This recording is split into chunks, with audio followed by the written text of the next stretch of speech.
Halo kawan-kawan, kita berjumpa kembali di channel Berbagi Matematika. Hari ini akan kita bicarakan tentang tes potensi skolastik yang berkaitan dengan persiapan kita untuk UTBK 2022. Oke, tapi sebelum kita mulai, bagi Anda yang sudah subscribe, terima kasih. Bagi yang belum, saya tunggu. Oke, kita mulai aja. Kita mulai dari bagian deret. Dalam tes deret ini, soal terdiri dari deretan angka ataupun huruf, dan setiap angka atau huruf itu bisa memiliki pola tertentu. Pola dalam deret bisa terdiri dari 1, 2, atau lebih pola. Tugas kita adalah menentukan bilangan atau huruf yang melengkapi pola deret tersebut. Oke, nah kita akan mulai dari contoh deret angka. Misalnya ada seperti ini, 12, 13, titik, titik, titik, titik, 22, 27. Jadi kita temukan polanya. Ternyata kalau kita lihat ini tambah 1, kalau di sini tambah 5. Berarti jadi tambah 1, tambah 2, tambah 3, tambah 4, tambah 5. Itu ya. Berarti 12, 13, 15, karena tambah 2 ya, baru tambah 3, 18, tambah 4, 22, tambah 5, 27. Berarti jawabnya adalah B. Kemudian kita lihat lagi, 2, 10, 4, 8, titik, titik, titik, titik, 8, 4. Jadi kalau kita temukan polanya, misalnya ini adalah kalau 2 ke 10 minus tambah 10, kalau 10 ke 4 minus 6, 4 ke 8 minus 4, jadi berarti berubah-ubah. Minus 8, minus 6, minus 4, minus 2, plus 4, minus 2, plus 0, kurang minus 2, plus minus 4. Berarti kita dapat hasilnya adalah 6, 6. Jadi 8, 6, 6 ya. Berarti jawabnya E. Kita coba lihat lagi, titik-titik 34, 35, 39, 40, 44, 45. Jadi kalau kita lihat polanya, ini yang bisa kita lihat ini adalah kalau dari sini lompat 1 40, 4 35, berarti kurang 5 ya. Berarti lompat 1 kita kerjakan dari belakang sini ya. Jadi kurang 5, kurang 5, kurang 5, berarti hasilnya 30. Berarti jawabnya adalah C. Kemudian kita lihat lagi 11, 4, 22, 9, dan seterusnya. Jadi kalau kita lihat lompat 1 itu tambah 11 ya. Berarti tambah 11 di sini 33 ya. Jadi udah kita dapat sebenarnya. Jadi lompat 1, 11, kalau misalnya dari sini kemari kan tambah 5. Tambah 5, tambah 5. Kalau ada lagi tambah 5. Berarti jawabnya adalah 33 atau di sini D. Kemudian bagaimana kalau deret huruf? Itu yang kita bicarakan tadi adalah deret angka. Sekarang kita bicarakan deret huruf. Misalnya di sini adalah dibuat GHIMN, JKLMN. Jadi di sini GHI, sesudah I, JKL. Berarti setelah L, M lagi, berarti MNO. Gitu ya. Berarti MNO, berarti lompat-lompat. Berarti jawabnya itu yang ditanyakan adalah MN, yaitu A. Kemudian kita lihat lagi A, B, C, D, A, B, C, C, D, D, E, F, E, G, H, F, I, J. Jadi kita temukan polanya ya. Polanya adalah kalau A, B, C, D, E, F, G, H, I, J, K, L dengan lompatan C, D, E, F, lompat-lompat 2 ya. Berarti di sini kita dapat jawabnya adalah GK. Berarti jawabnya D. Kita lihat lagi. ABD, BBD, CDBD, DBD, dan seterusnya. Maka kalau kita lihat polanya itu adalah A, B, lompat-lompat 2 ya, C, D, E. Baru BD, BD, BD, BD, BD. Berarti sesudah D, EB. Berarti jawabnya adalah B.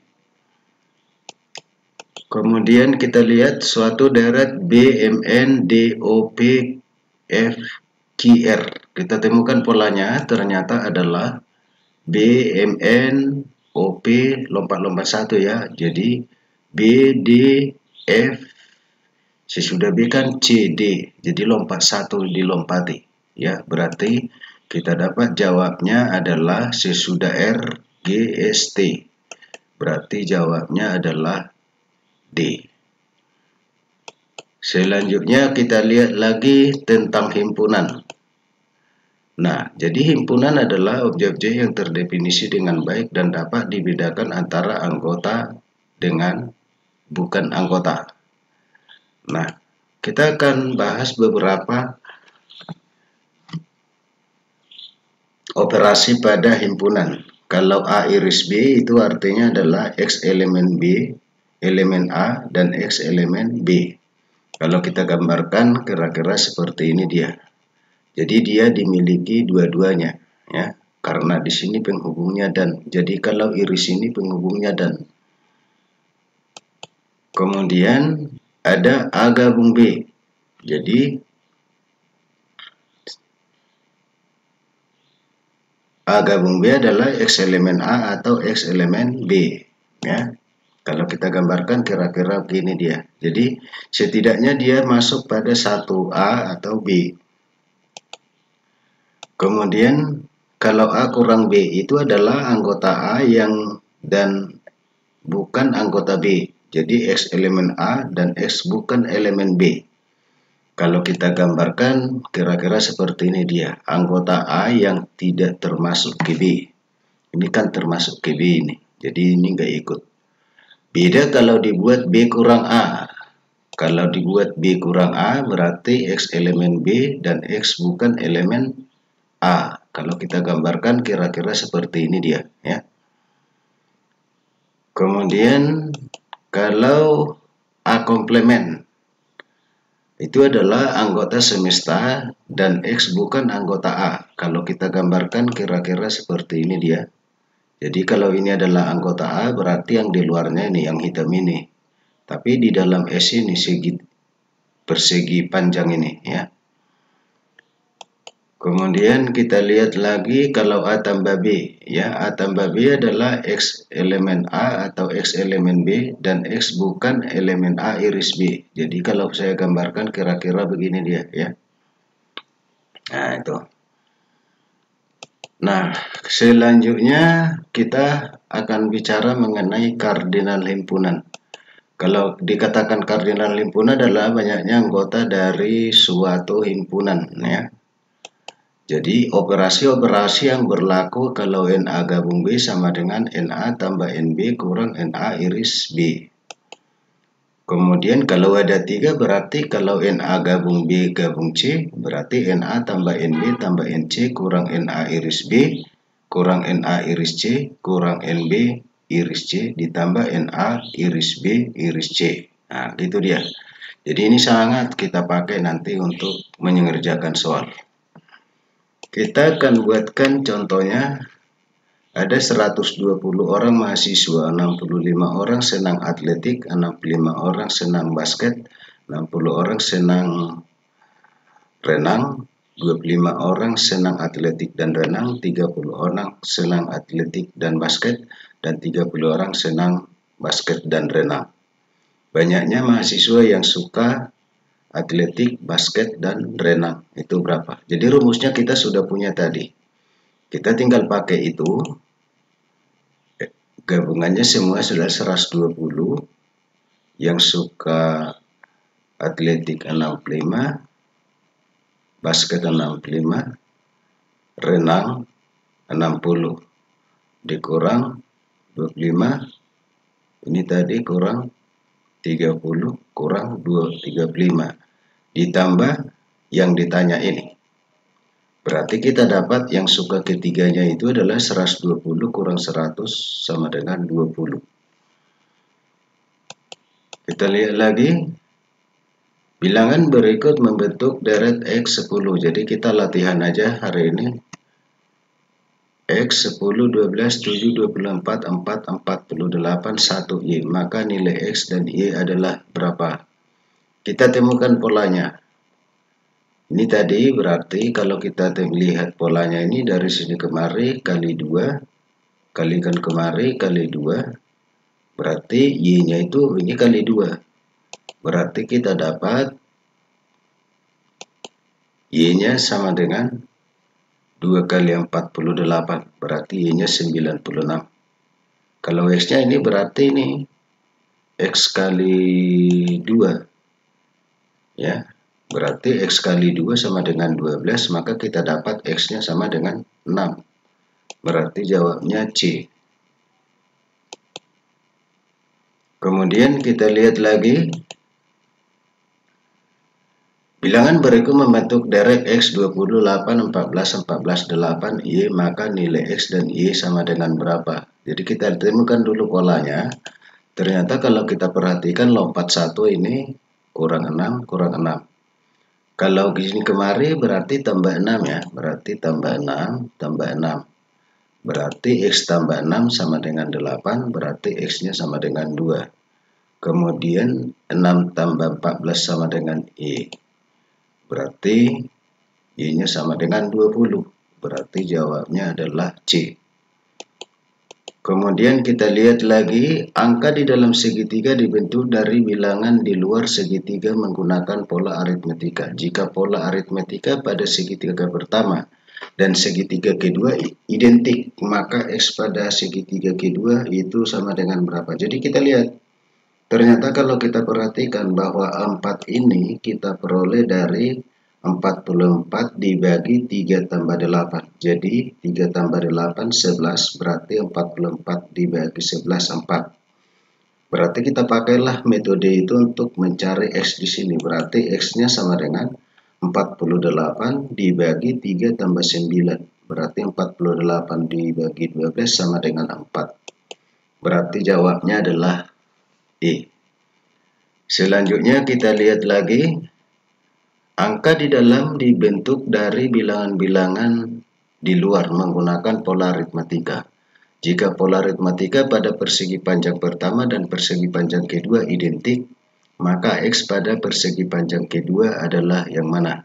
Berapa ini? Jadi ternyata kita lihat 55 ini kita peroleh dari hasil 6 kali 5 ditambah 2 tambah 3 kali 5. Nah, kalau 6 kali 5 itu 30. 2 tambah 3. 5 kali 5, 25. Jadi 30 tambah 25, 55. Kita pakai ortoran yang sama. Berarti X-nya sama dengan 2 kali 3 tambah 4 tambah 1 kali 3. Berarti sama dengan 21. Kemudian kita lihat lagi. Jika A operasi B sama dengan A kali A kurang B tambah 4, maka 2 operasi 3 operasi 1 sama dengan berapa? Jadi kalau kita mau mengerjakan seperti ini, kita kerjakan dulu yang di dalam terlebih dahulu. Persis seperti yang didefinisikan ini. Ya. Maka kalau kita kerjakan berarti A-nya di sini 3, B-nya 1 ya. Berarti 3 kali 3 kurang 1 tambah 4. Jadi hasilnya 2 operasi 3 kali 3 kurang 1 tambah 4.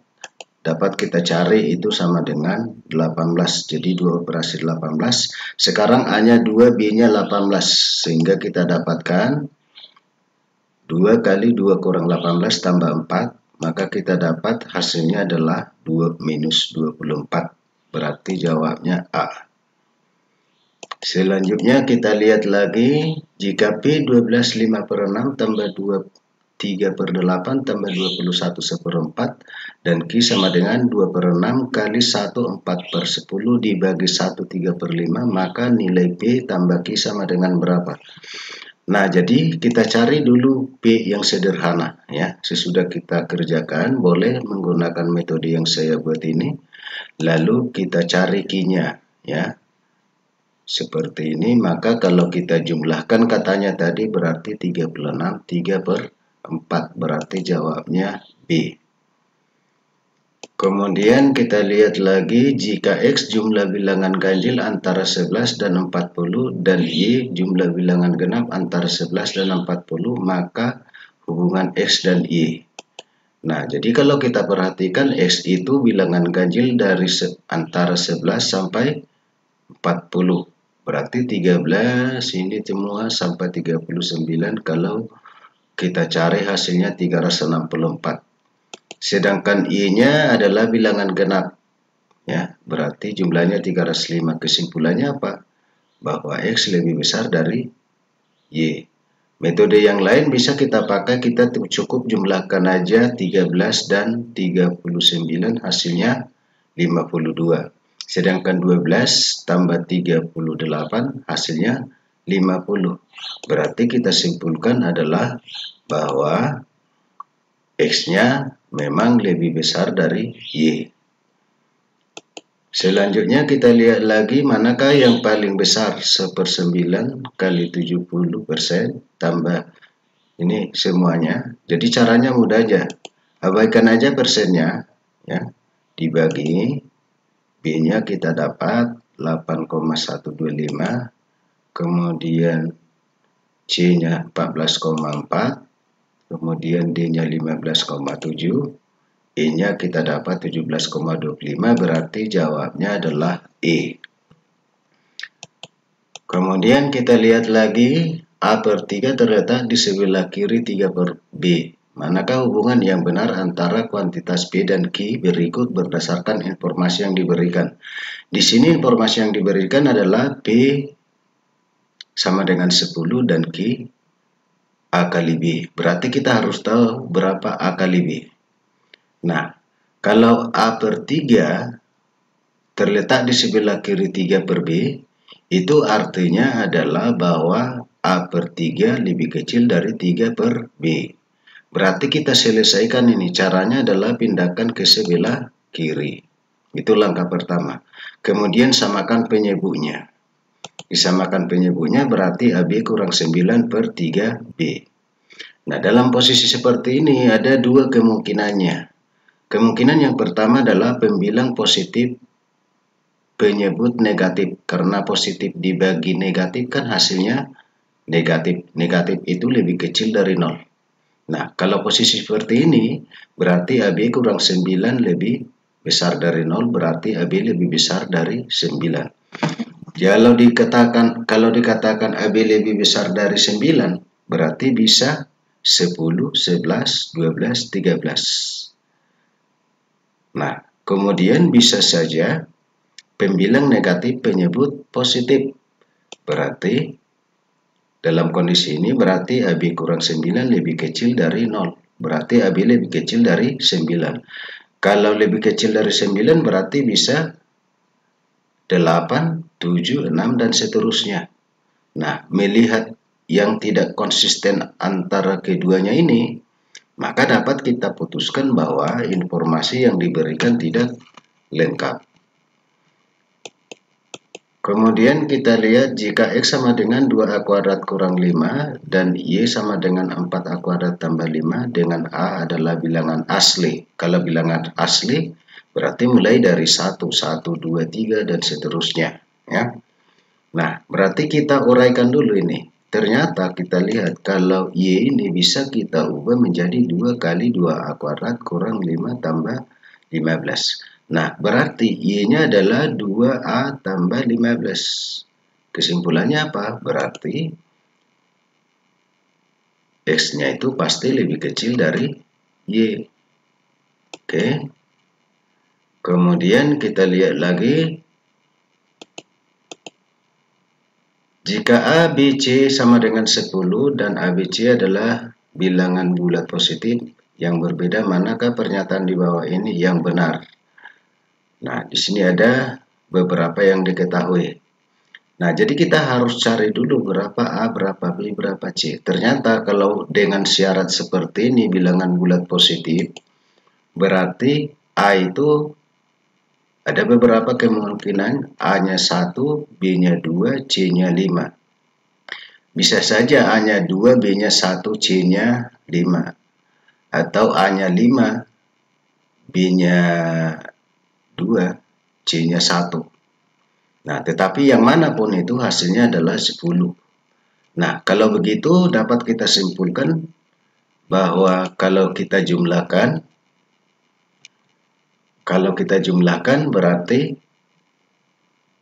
1 tambah 2 tambah 5, 8. Berarti kalau dikatakan lebih kecil dari 8 udah salah. Berarti yang nomor 2 benar. Nomor 2 benar, ya nomor 3 pasti salah.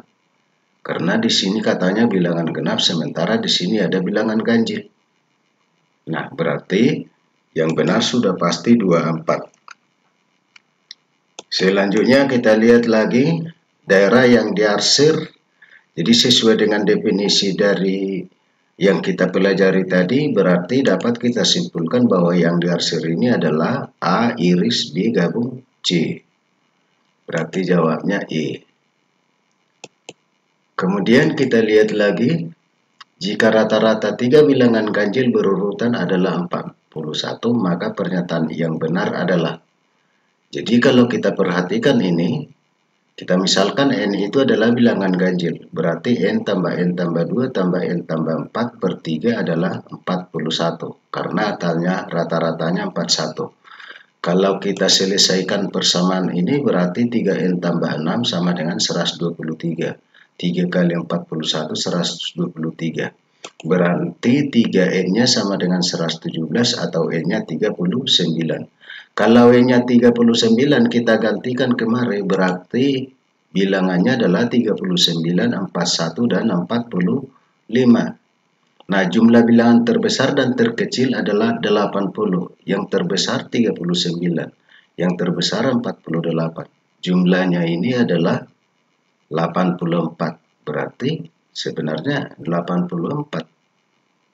Berarti jawabnya adalah D.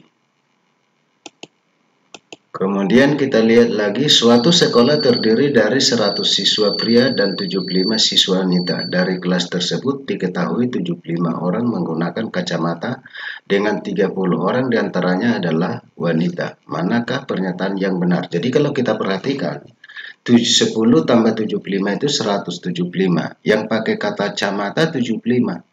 Berarti yang tidak pakai kacamata adalah 100. Berarti nomor 1 itu benar. Banyaknya siswa pria yang menggunakan kacamata. Nah, di sini kita lihat bahwa yang pakai kacamata 75. Prianya adalah, wanitanya adalah yang menggunakan adalah 30. Berarti 75 kurang 30 sama dengan 55. Berarti nomor 2 ini benar. Sebenarnya nomor 3 ini benar. Nomor 4 ini banyaknya siswa wanita yang tidak menggunakan kacamata. Banyaknya siswa wanita yang tidak menggunakan kacamata dan siswa pria yang menggunakan kacamata adalah 100. Nah, jadi berarti ini benar. Jadi berarti kesimpulannya semuanya adalah benar. Oke, itu aja dulu untuk pertemuan kita kali ini. Ternyata kalau tes potensi skolastik itu dari tes bagian kuantitatif tidak terlalu sulit. Itu aja dulu untuk pertemuan kita kali ini. Bagi Anda yang sudah subscribe, terima kasih. Bagi yang belum, saya tunggu. Sampai jumpa di pertemuan berikutnya.